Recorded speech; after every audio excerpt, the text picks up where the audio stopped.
टीवी24 network देख रहे हैं आप। मैं हूं आपके साथ शिखा मेहरोत्रा।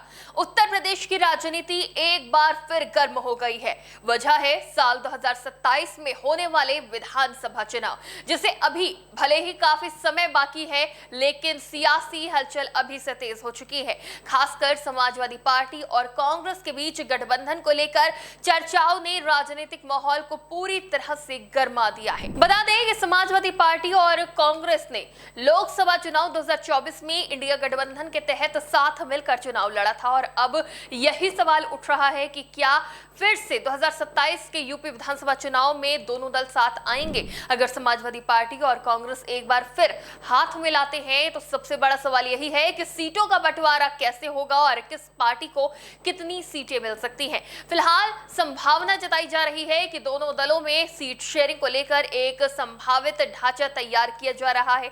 बताया जा रहा है कि हाल ही में नई दिल्ली में हुई इंडिया गठबंधन की एक बैठक में भी इस विषय पर कुछ शुरुआती चर्चा हुई थी।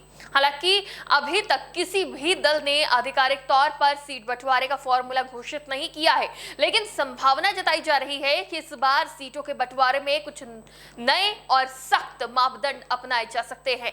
यानी सिर्फ राजनीतिक दबदबा ही नहीं, बल्कि जीत की संभावना को सबसे बड़ा आधार माना जाएगा। अगर आसान भाषा में समझे तो इस बार फॉर्मूला ये हो सकता है कि जिस पार्टी का किसी सीट पर मजबूत जनाधार होगा, उसी को वो सीट दी जाएगी। यानी सिर्फ मांगने से सीट नहीं मिलेगी, बल्कि जमीन पर उसकी पकड़ और जीतने की क्षमता को प्राथमिकता दी जाएगी। दोनों दलों के बीच इस बात पर भी सहमति बनती दिख रही है कि उम्मीदवारों के चयन में भी पारदर्शिता रखी जाएगी। उम्मीदवार को यह साबित करना होगा कि पिछले चुनावों में उसका प्रदर्शन कैसा रहा है, उसे कितने वोट मिले थे और उस क्षेत्र में उसकी जातीय और सामाजिक पकड़ कितनी मजबूत है। यही नहीं, इस बार एक और बड़ा बदलाव देखने को मिल सकता है। बताया जा रहा है कि उम्मीदवारों की सूची चुनाव की घोषणा से पहले ही तैयार कर ली जाएगी, ताकि आखिरी समय की खींचतान और असंतोष को कम किया जा सके। इससे पार्टी कार्यकर्ताओं को तैयारी का पूरा समय मिलेगा और अंदरूनी मतभेद भी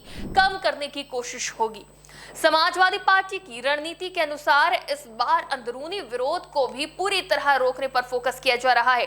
पार्टी नेतृत्व का मानना है कि अगर संगठन के अंदर एकजुटता रही तो चुनाव में जीत की संभावना काफी बढ़ जाएगी। इसलिए पहले से ही ऐसे लोगों की पहचान की जा रही है जो संभावित उम्मीदवार हो सकते हैं। जानकारी ये भी सामने आ रही है कि करीब 200 सीटों पर संभावित उम्मीदवारों की सूची लगभग तैयार कर ली गई है और आने वाले कुछ हफ्ते में इन नामों की और अधिक छटनी यानी शॉर्टलिस्ट किया जाएगा इन सभी को। इसके बाद अंतिम उम्मीदवारों का चयन किया जाएगा। पार्टी का यह भी कहना है कि लोकसभा चुनाव में जिन गलतियों की वजह से नुकसान हुआ था, उन्हें इस बार दोहराने से बचने की पूरी कोशिश की जाएगी। इसलिए हर कदम बहुत सोच समझकर उठाया जा रहा है।